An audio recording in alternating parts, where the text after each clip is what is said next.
Hello? Hello? Hello? Hello? Okay. All right. Okay.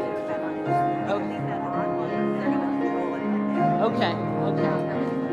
So Beth and I have some little props. Right. So we're going to sit on either side of you, so you're going to sit in the middle. Okay. And we're going to sit on either side, and we're just going to, like, when they talk about the taking aid of the other brother. The barley. Yeah. The barley. Sorry, the barley. Yeah, we have little baskets of, not barley, but stuff like She said to change it to fruits of the harvest.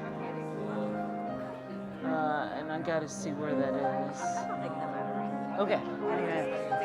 All right. And we'll just and we're gonna one will go behind and one will go in front, and we're gonna give it to each other. Okay. So you might pause at that point. Yeah. I think All right. And you're good with going up and saying, calling the kids forward. Sure.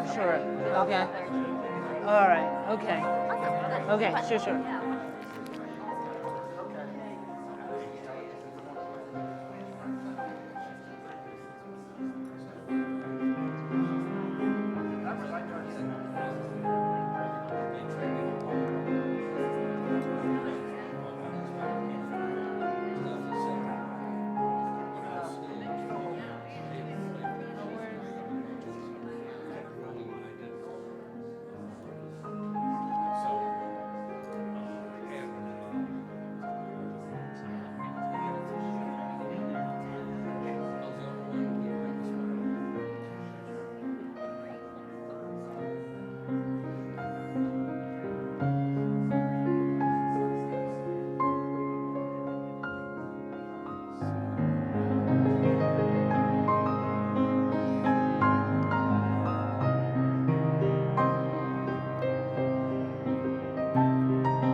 Thank you. What a beautiful way to wake up in the morning. Could you come every morning in my house and just surround my house and then sing to me, and I shall rise and be inspired? Okay, short of that, thank you for coming on a Sunday morning, and thank you, choir, for leading us off that way. We shall be known. We are known as Emerson Unitarian Universalist Congregation. I am known as the minister here. How are you known this morning? It's going to be a good question we're going to ask today. I'd like to welcome all of you here. Welcome those online. If you want to turn and wave, we never want to forget those that are joining us online. We appreciate you doing that. And sometimes people join us later. You know, people will be watching this a month or a year later, and they're going to also be part of this community, even though they're not present in this moment. So welcome to everybody. You know, this is our time where we take on a Sunday morning to pause. I always talk about this pause of Sunday morning because I feel like our lives can be so busy with so many to-dos and things to do. Even getting here probably was a to-do on your list, right? It was probably somewhere on a calendar, mentally or not mentally, and you had to get up and you had to get ready, and some of you showered, and it's okay, those that didn't, and we made ourselves here. So let's just take this moment to pause for a moment, take a deep breath in. You know, breath is, as the choir knows, when they do their breathing exercises, Kathy gets them on choir mornings and says, okay, we're going to take some breaths, we're going to make some sounds. I'm going to invite us to invite the Spirit in by just taking a big breath. Everyone take a deep breath in, and then exhale. Nice, let's do that again. Deep breath in. And exhale. One more time. Really big breath this time. Hold it for a second. Take in a little bit more air. And then really let it out. Welcome to your day. This morning we're going to talk a little bit about service. Our theme this month is Service is Our Prayer. Last month we talked about love being the doctrine of our church, and I really feel like these two go hand in hand. And so today we're going to talk all about service. As a tradition without a creed, some people sometimes ask, is Unitarian Universalism even a religion? Perhaps it's just a social club. You guys all just get together and eat a lot.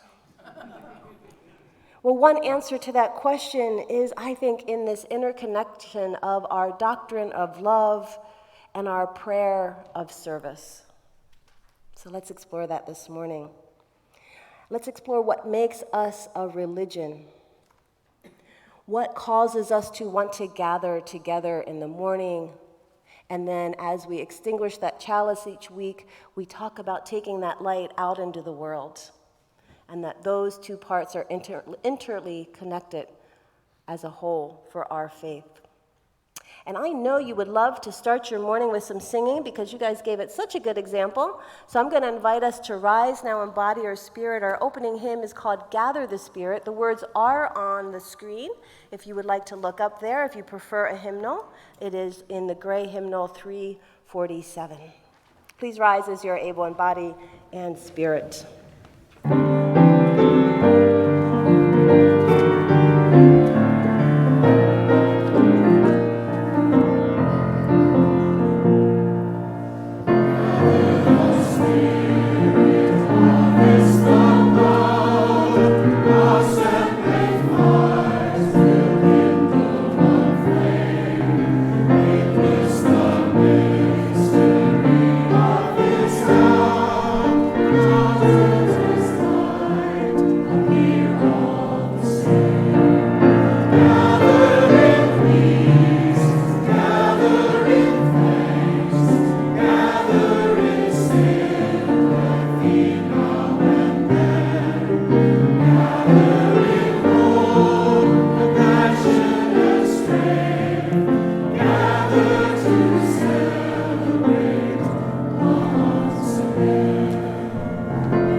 Good morning. My name is Bernadine Cataletta, and I extend my welcome to each of you today. I'm so glad that you're here. Each Sunday, we pause to light our chalice as a symbol of Unitarian Universalism and our commitment to be a beacon of love in the world. This morning, Jonathan Davis will light our chalice. Good morning, Emerson. This month's theme is service. Here are 3 short quotes that I would like to read for the chalice lighting in keeping with the theme. The best way to find yourself is to lose yourself in the service of others. From Gandhi. If you can't feed 100 people, feed just one. From Mother Teresa. And lastly, with great power comes great responsibility. From Spider-Man.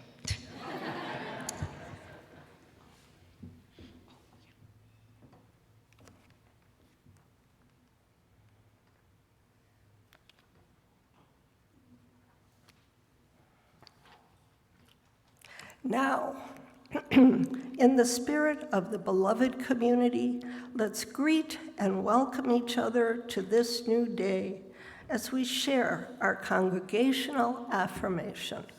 We need not think alike to love alike. Those in the sanctuary feel free to move around and to offer greetings to each other. For those online, please use the chat to introduce yourself or unmute to say hello.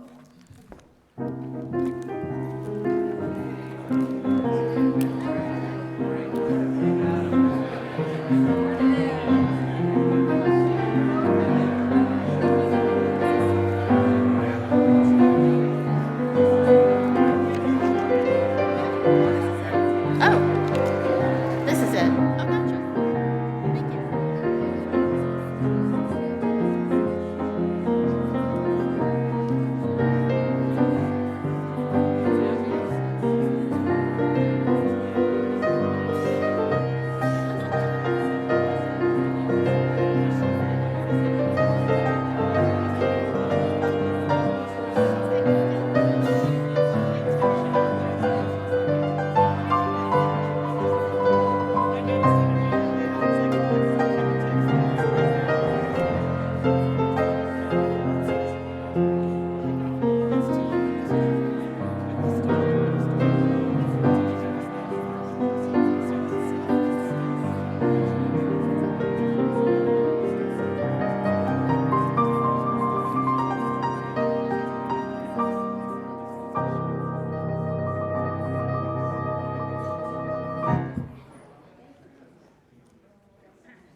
Good morning.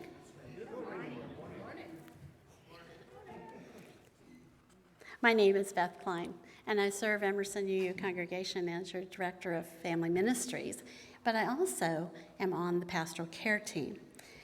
So at this time in our service, we pause to reflect on and share joys, sorrows, and concerns in our lives, and we light candles of our shared care.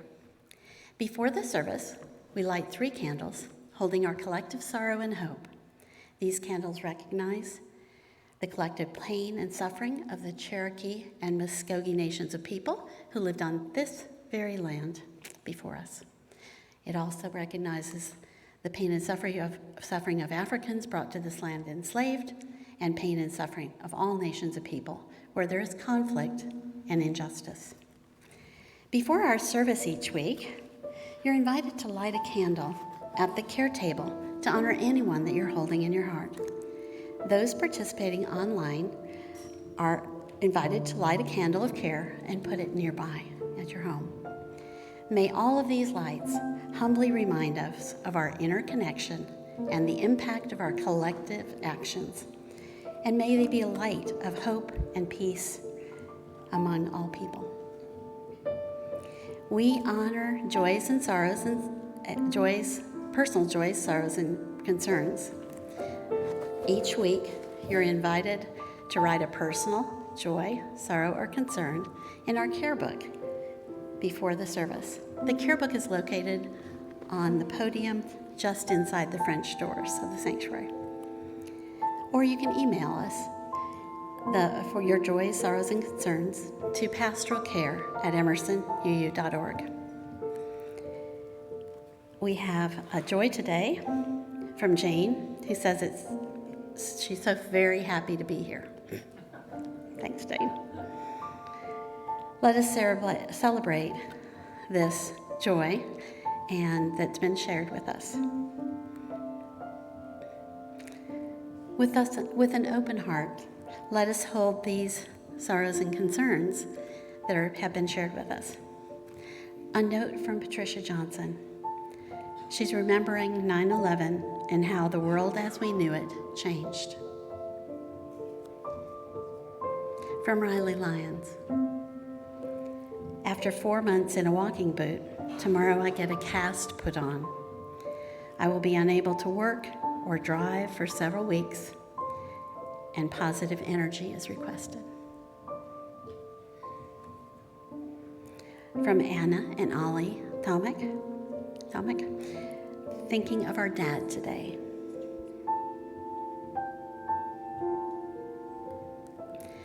We know that there are joys, sorrows, and concerns that are not spoken. As Reverend Deborah lights our candles, please feel free to say out loud or type into the chat if you're online the name of someone you're holding in your heart today. Bonnie.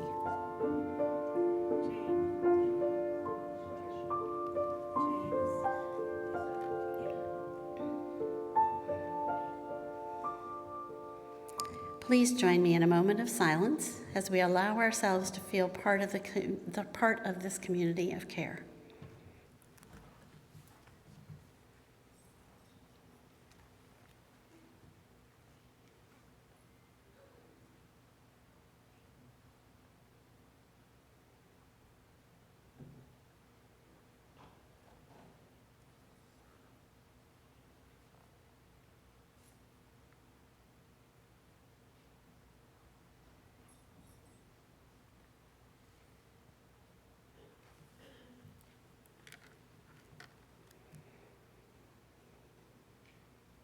Now let us send our heartfelt, caring intentions to each other and to all beings everywhere by offering the Buddhist prayer of loving kindness. Please repeat the words after me. May we all be filled with loving kindness. May we all be filled with loving kindness. May we all be free from harm and suffering. May we all be free from harm and suffering. May we all be well in body, heart, and mind. May we all be well in body, heart, and mind. May we all be at peace. May we all be at peace. Blessed be.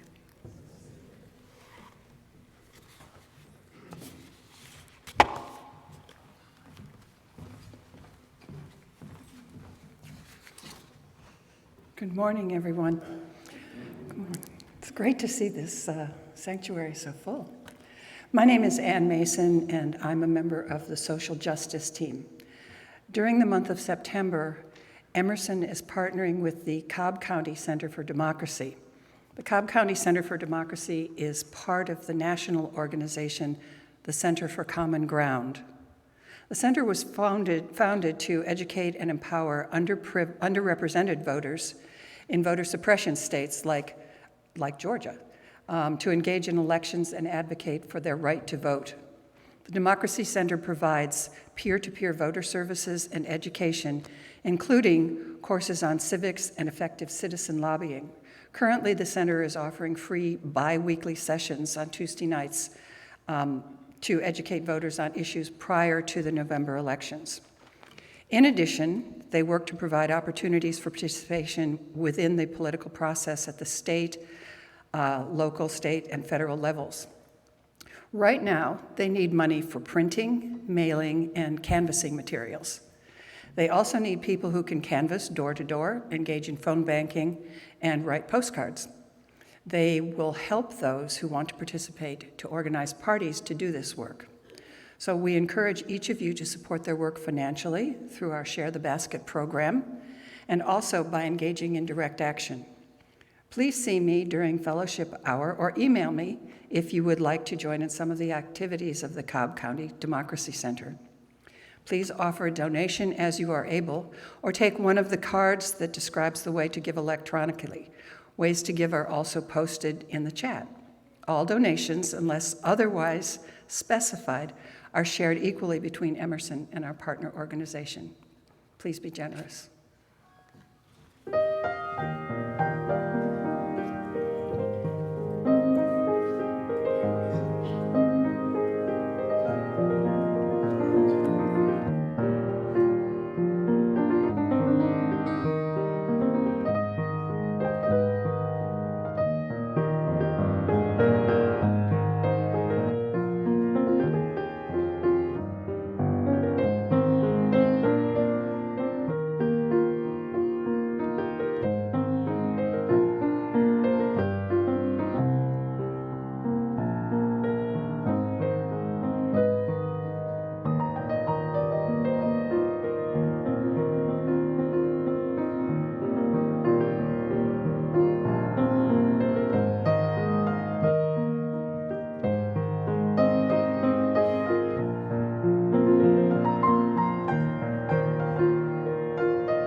for a story for all ages.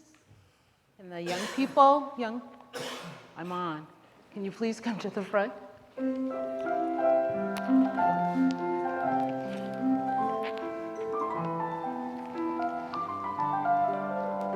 Hello, hello, hello. So the story that I'm going to tell today is called Two Brothers. And this is a story that takes place in Israel. And it's about a farmer who has two sons. And when he dies, he leaves his land. He divides his land between his two sons.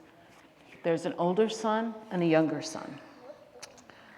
And I have helpers. To you? No. This is the best we could do with our class. You look like somebody that has like a high tech, like on a building farm. You look like someone that has a high tech. Yes, I'm a, what do we call this? Urban farmer. Yeah, urban farmer. You look like someone that has just guns. You look like your guns. I'm sorry, Patricia. It's okay. It's okay. Okay, so let me tell you. Let me tell you about the story. Okay, let me tell you about the story. So they divided the land evenly and built their own house on opposite sides. So opposite sides here. The younger brother soon married and had a family. The older brother did not marry but lived alone. Both brothers remained the best of friends and often helped each other on their farms. One year at harvest time, both brothers undertook the process of harvesting their crops. They bundled the stalks of grain into sheaves, counted them, and took them into their barns to store. Later, they would take some of it to the market to sell. After a long day of work, the brothers usually slept well. But on this night, the elder brother lay awake. It is not right, he thought, that I should reap as much grain as my brother. He has a family to feed, and I have only myself. He needs more barley to sell so that he can buy all that he needs for his family. Making up his mind to set things right, he dressed and slipped out to his barn. There he took as many sheaves as he could carry across the field to his brother's barn.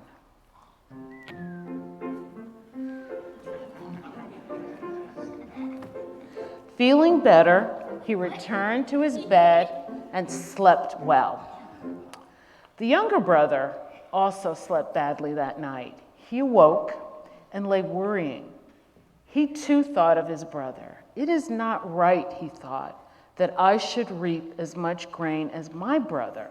I have a family to help me, to care for me in old age while he works alone. So saying, he rose, dressed, and went to his barn not long after his brother had left. There he took as many sheaves as he could carry and walked across the fields to his brother's barn.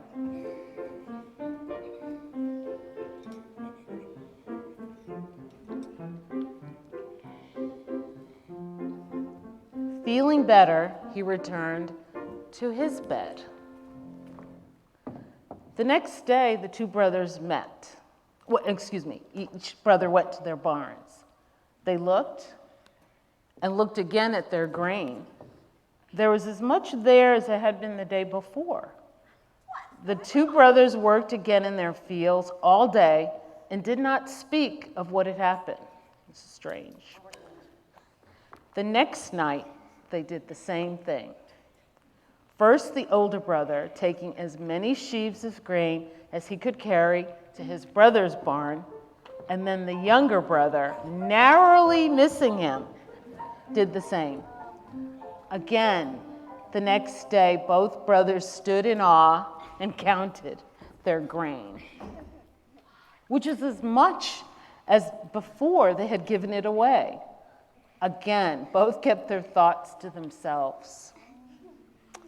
Then, on the third night, both brothers rose late.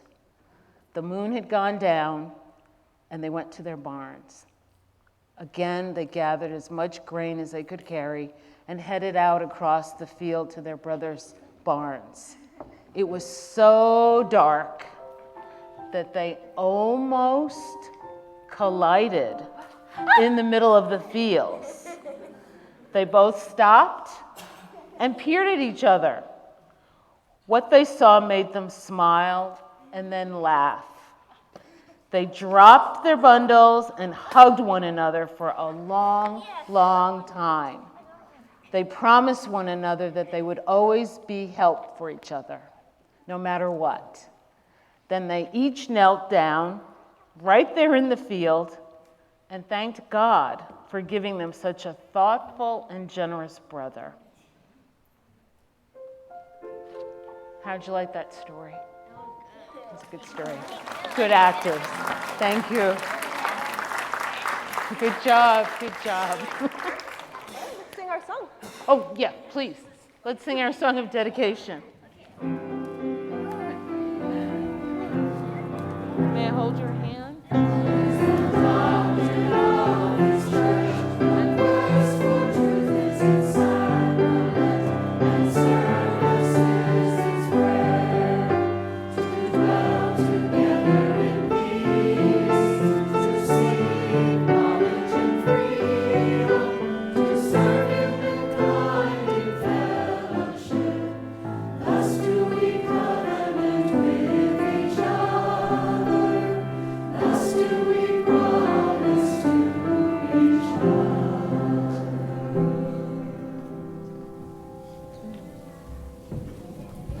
Miss Patricia. That was a beautiful story.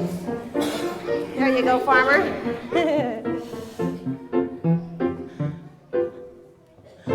Thank you. So in addition to the choir following me around, could you just follow me around and give me like a little like behind my life, you know, da da da. And other kinds of... Oh. Let's take our time of centering now. This is our time in our service where we really consciously take that pause. I'm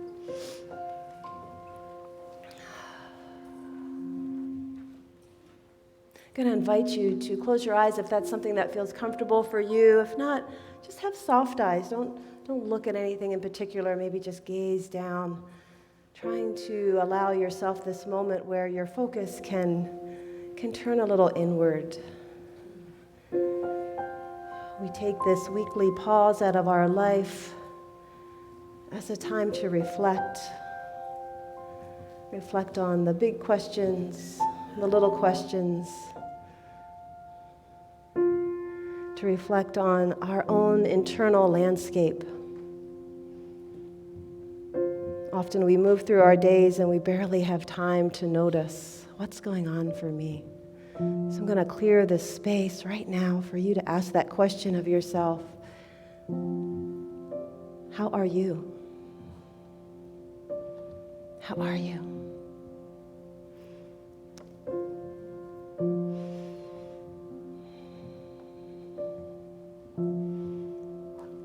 Is there something in your heart that has been a tiny little voice that the busyness of your life has covered up?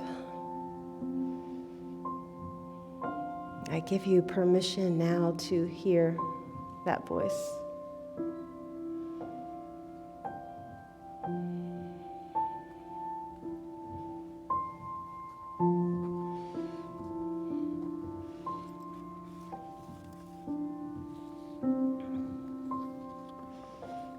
Often the voice inside of us, once we clear any fears, frustrations, angers, underneath we often find a voice calling us into love. And from love, that voice often calls us in to service. There's a beautiful prayer attributed to Francis of Assisi.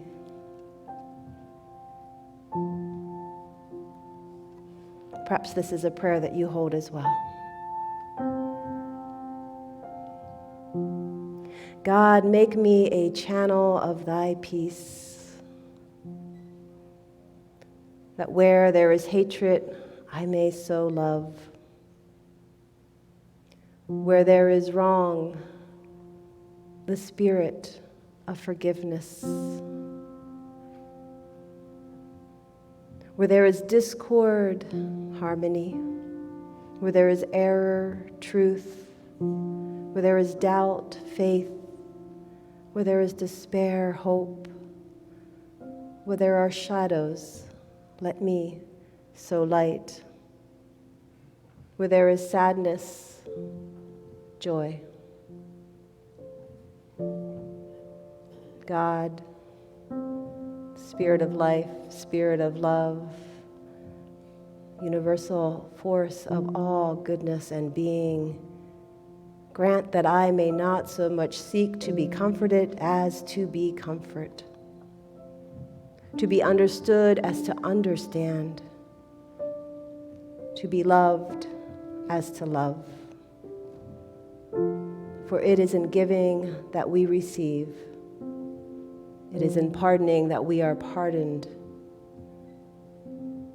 And it is in dying that we are born into eternal life. For a moment, add a sentence to that prayer for yourself. What is it that you would like to be of service to?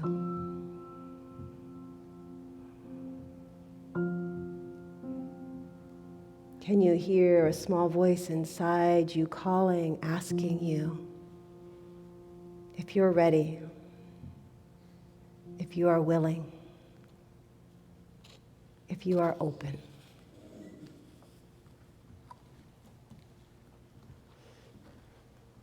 As you're ready, if your eyes are closed, feel free to take a breath and open your eyes, or feel free to stay in meditation as our prayer is sung for us.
Before us, so lift me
hope that touched you as much as it did me. I am open.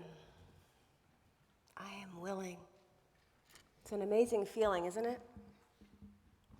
To feel ready and able to say to life, yes, yes, yes. Do you remember a time in your life when you felt fully open and fully willing to be of service? Can you recall that feeling? In those times, it didn't matter what your personal preferences were because you felt called by love to be of service to another in whatever way was needed. Parents often experience this with their children, right? Many people experience it with beloved partners or dear friends or parents. Sometimes we experience this feeling of unconditional willingness when we see those in need in our community or the world after suffering or devastation strikes. Something touches our hearts, and we suddenly have this energy that we didn't know we had before, right? And we're moved into action. I'm sure we all have had those experiences, maybe sitting by somebody we love's bedside as they were ill, just being there, ready for whatever is needed. Or maybe you've gone to a friend's house one day and did their laundry and did their dishes just because they were going through a rough patch. Meanwhile, your dishes and laundry were sitting undone, right? Or maybe you volunteered at a homeless shelter or soup kitchen or picked up trash from the side of the road or sent money to a war-torn region of the world. And I know for a fact that many of you have felt your open heart call you into action as you painted walls, mowed the lawn, worked in the AV booth, or one of countless ways that you've answered the call to love in this community. Because when our hearts are open, service seems like the natural course of things, doesn't it? It doesn't take a lot of effort. The love is what propels us.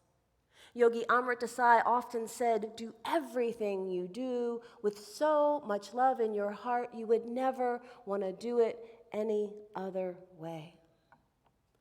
Do everything you do with so much love in your heart that you would never want to do it any other way.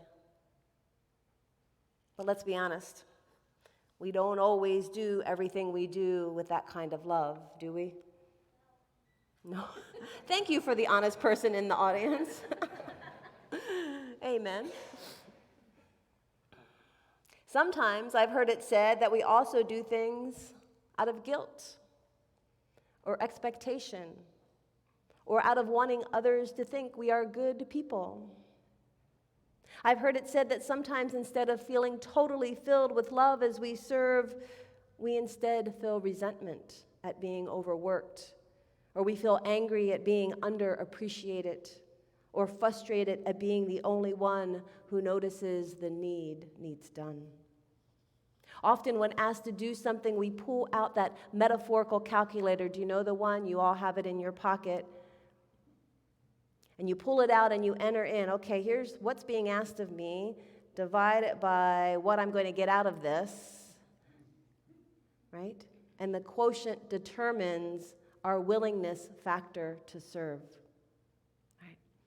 And sometimes we're not too willing. Sometimes when the phone rings, we pull those covers back up high and continue playing Wordle, hoping the phone will stop ringing. Or we say, oh, I'm sorry, I missed that email. I didn't get your text in time. Okay, anybody do that ever? I see a couple people doing this. Well, none of this is uncommon, nor shameful, of course, because in fact, it's human nature. It's what we all do. Maybe some of us a good bit of the time, maybe some of us just occasionally, but we all do it. It makes sense that sometimes we just do not feel an instant surge of love and willingness to serve, right? And that's okay. But my friends, you've entered a religious community this morning. And religion is not here to assist us in doing what is common or just natural or just easy all the time. Religion, even these non-creedal ones such as Unitarian Universalism, are here to remind us that we can go beyond what is easy. They are here to inspire us to answer the call of our higher natures. They are here to help us see what we often miss. There's this short but poignant story from the Sufi tradition. It says, one day, in addressing an assembly of Sufis in his garden, the master said this. He said, "The length and breadth of this garden is strewn with gems. Why don't you pick them up?" Everyone looked around to see if the ground was covered with jewels. They looked under bushes, they looked here, they looked there. Not seeing any precious stones lying around, they turned back to the master and looked puzzled. "Oh, master," they cried, "where are these gems which we do not see?" And the master cried, "Service, service, service." Now, maybe the master just wanted somebody to weed his garden, okay? That is a possibility. But I also think it's possible that this is just a metaphorical story designed to awaken the student to the deeper message, right? That service is available everywhere, and you only have to be willing to see it for the treasure that it is, right? In many Eastern traditions, including Hinduism and Buddhism and Sikhism, service is considered a spiritual practice. But not just any service, specifically service in the form of what is known as seva. The translation from the Sanskrit root of seva means to be one with another in need. Seva is said to be the practice of selfless service or holy service. The idea is the practitioner of seva, and it is a spiritual practice, is serving not for their personal selfish gain or need, but is serving as an act of love for others and service to God. Now, many of us prefer not to use the term God. It's okay if you do, it's okay if you don't. We can replace it with the spirit of love, the spirit of life, universal force of creation. Whatever name you prefer, the practice is the same. Serve for the sake of it, not you, because you are part of it. The practice of seva invites us to learn to serve joyfully. Oh yeah, there's that part too. Serve joyfully with no expectation of reward or even, hold on, acknowledgement. Now, this is quite the opposite from what we are taught in our society, where we're taught to ensure that we get something back, right? We want those calculators to equal. What am I giving and what am I getting? But seva as a spiritual practice is not about an exchange, not even for good karma points or a promise of enlightenment. I remember an aha moment I had about seva after I left the ashram. The ashram is the yoga community that I lived in for 4 years, and during my time there, I had deeply considered becoming what's called a sannyasi. A sannyasi is someone that takes vows of lifelong celibacy, poverty, and service. In the ashram, we had about 8 people who had taken these sannyasi vows. We called them renunciates because they had renounced earthly pleasures of life for a life of service. And the renunciates all wore these saffron robes, and they did many hours of yoga and meditation a day, and they studied scripture, and they served the community. They were revered.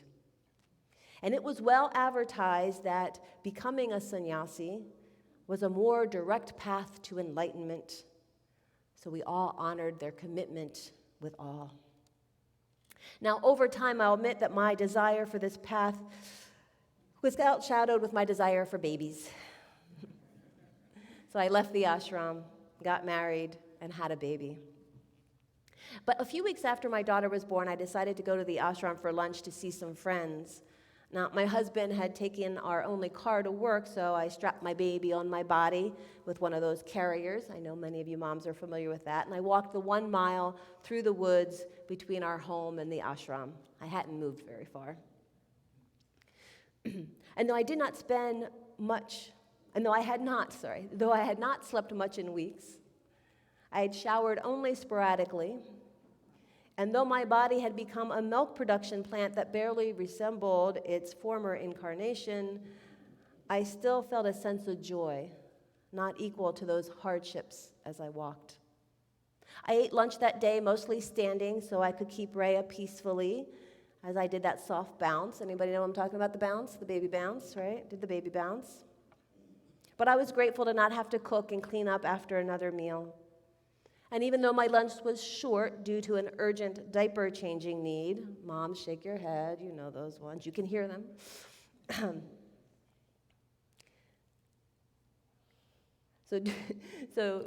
Lunch was short due to an urgent diaper changing need that, shall we say, exploded. As I quickly left the dining chapel to tend to said diaper need, I paused for a moment as I passed one of our renunciates having lunch.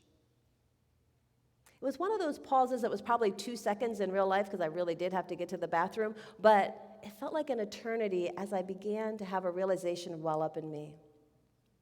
So as I looked at Yoganand in his saffron robes of a renunciate at his table having lunch, I began to smile. Here was this renunciate looking very well rested, newly showered, comfortably seated for the entirety of his lunch. His lunch, which would be one of 3 meals that would be prepared for him each and every day.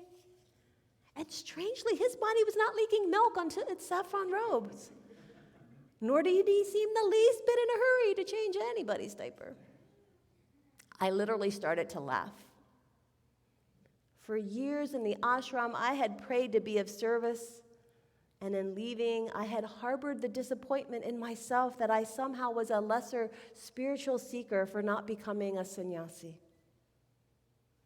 But in that one poop-splattered moment, I realized that my desire to learn how to serve was indeed being fulfilled by my precious baby.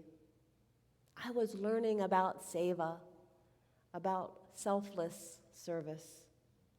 The spit up on my shoulder was my saffron robe of renunciation. Now, I often reflect on that moment because it reminds me of that feeling I had in that moment of true service. Nothing would deter my love for that child and my service to her. And despite even the carrot of enlightenment that was often held out in front of me by being a potential renunciate, I would not have changed places with Yoganand in that moment for anything. No matter how desperate I was for a quiet lunch, a shower, a good night's sleep, and clothing without stains. I was so fueled by love, I wouldn't have wanted my life any other way. Amen, parents?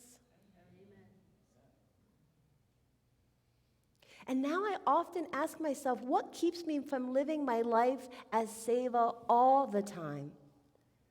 If love feels so good, why are any of us ever stingy with it? Why do we forget that being in love is the reward of service? No thank you even needed. Well, I think one of the answers to that question is fear, right? We fear being judged. We fear not doing it right. We fear of having too much asked of us. We fear burning out. We fear that if we give now, we may be asked to give again, and that may not be sustainable for us.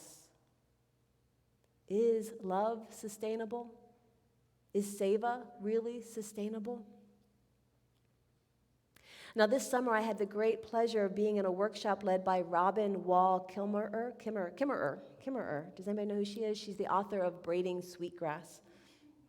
The subtitle to the book is Indigenous Wisdom, Scientific Knowledge, and the Teachings of Plants. And ultimately, the book is about sustainability. And I'm going to share more about her and her teachings in October. We're going to do a whole service about our relationship to the natural world. But there was an idea she shared with us that seems to have a clear parallel to our conversation today, so I wanted to share it with you. It addresses this idea of fear of a lack of sustainability. Now, in the book, and she talks about this idea as honorable harvest. The idea of an honorable harvest is often described by this metaphor of the dish with one spoon. So the idea of the dish with one spoon was developed by the indigenous peoples of the Great Lakes region and Northeast North America. And it was used to describe how land can be shared to the mutual benefit of all its inhabitants. According to the Iroquois, the concept originated many hundreds of years ago and contributed greatly to the creation of the Great League of Peace. And that was the Iroquois Confederacy, made up of 5 nations of people. So the dish in this metaphor represents the land that is to be shared peacefully, and the spoon represents the individuals living and using the resources on the land in a spirit of mutual cooperation. The idea is that everyone uses the same spoon, and thus no one can take more out. No one's spoon is bigger than anybody else's. So by recognizing the shared dish, everyone is aware that what affects one affects all. As Professor Kimmerer described, this concept is kept thinking, as she described this, I kept thinking of this epidemic of burnout that we have in our country. How busy everyone seems to be with their own individual lives that they've lost the recognition of this communal bowl. Right? So I started thinking, what if we also see this dish, this bowl in reverse? What if in addition to a dish of common resources, what if there was also a dish of common need? Our own individual needs would be poured into the bowl and mixed as one common group of needs, right? It acknowledges that our needs are intertwined, right? And just like when you pour water into a bowl, you can't remove the water that you poured in. It becomes part of the mix. Our own needs in life become part of a greater whole. And just like the spoon is shared by all in taking the resources, the spoon is shared by all serving the needs. In other words, we each take a turn and scoop out what we can do from the needs bowl. And we do not scoop out only our own needs, but we trust that by taking care of the whole, our individual needs are also taken care of. That's a scary thing to trust. Right? But what if it was true? What if it was really true that when you take care of others' needs, you are taking care of your own? And isn't that what stops us so often, this fear? Because we want to make sure that we're okay first. Every time we're in an airplane, they drill it into our heads, right? Put the mask on yourself first. Put the mask on yourself first. Put the mask on yourself first. Maybe that works for airplanes. I'm not saying don't do that. But I think in this practice of service to others, there is a way to take care of everyone's needs together. As Unitarian Universalists, we do not ask you to believe any particular thing, but make no mistake, something is asked of us as Unitarian Universalists. Like the Sufi, we are asked to recognize the inherent garden of love of each person and the gem of service spewed about everywhere. In her book, she asks, how do we consume in a way that does justice to the lives we take? And in our conversation today, I want to make that question this: how do we serve in a way that does justice to the needs of all? And if we do that, I would call that a holy harvest. It's a harvest of the needs in a way that acknowledges all, that acknowledges the love, that's a service to God by whatever name. And I truly trust that if we practice doing whatever we do with so much love in it that we would never want to do it any other way, and if we indeed remember that we are part of one big dish, that what affects one affects us all. I believe if we hold those two things in our heart as a practice, we will find that we are more often open and we are more often willing. What do you think? And sometimes the Spirit just tells us to do and sing. And do other things. So please rise and body your spirit. Now, in our closing hymn here, I hear that all it says to do up there is when the Spirit says do, but we're going to do more than do, right? Yeah. We're going to do more than do. So I'm going to invite you to rise and body your spirit. And I'm going to listen for people to call out the next verse. So we're going to do this communally. So after the Spirit says do, we do. Whatever you think the Spirit should do next, I want somebody really loud. I'm going to guess it's somebody under 15 because they're less inhibited. Somebody really loud to call out what we should do next, and we'll do a few rounds of this.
excited after that, and I just forget what we're doing.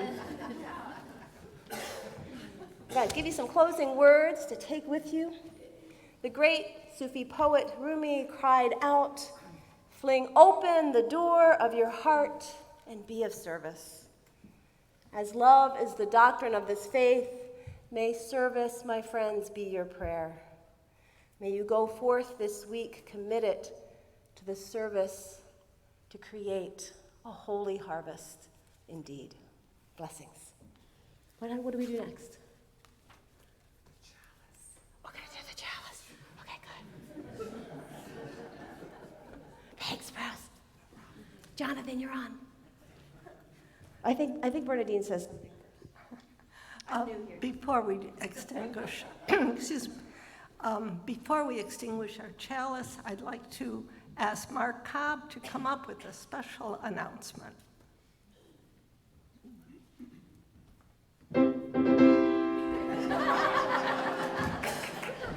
Thank you so much. I have this recurring experience here at Emerson, here in this room on Sunday mornings. As I come in and I sit down and I look up the choir, look around the congregation. It still blows me away. I never knew this many people. I never had this many friends. So thank you guys. It's really nice to be here. It's a good feeling to have when I come in on Sunday. Thank you,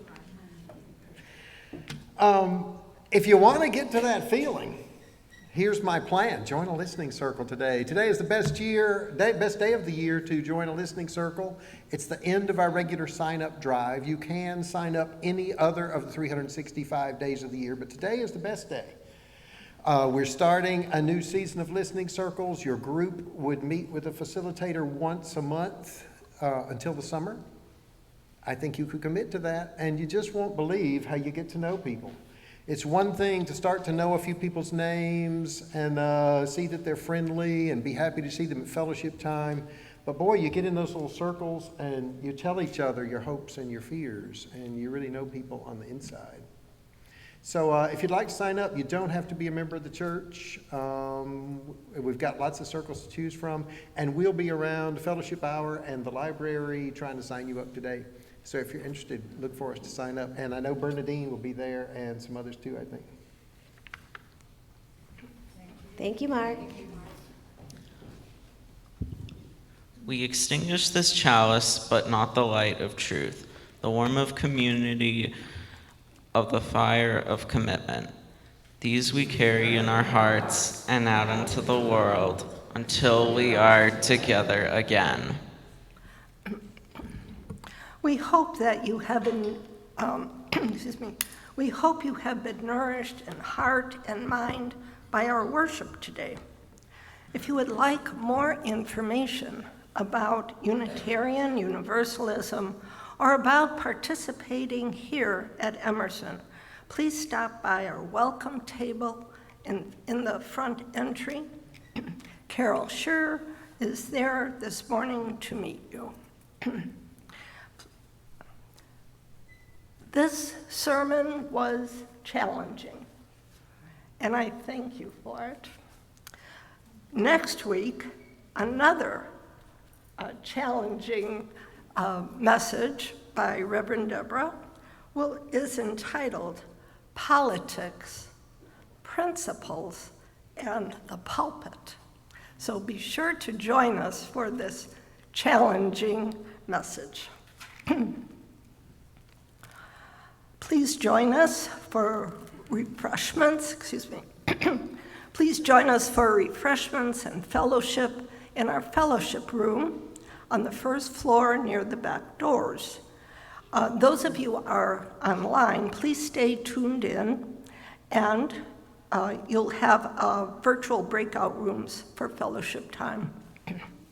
At 11:15, we offer religious education and exploration for children, youth, and adults. See your order of service for any for today's offerings and the times. We want to give a shout out to the Aesthetics Committee for their wonderful work that they did in redecorating Fellowship Hall. So thank you very much. Our service is now concluded, but our connection has only begun.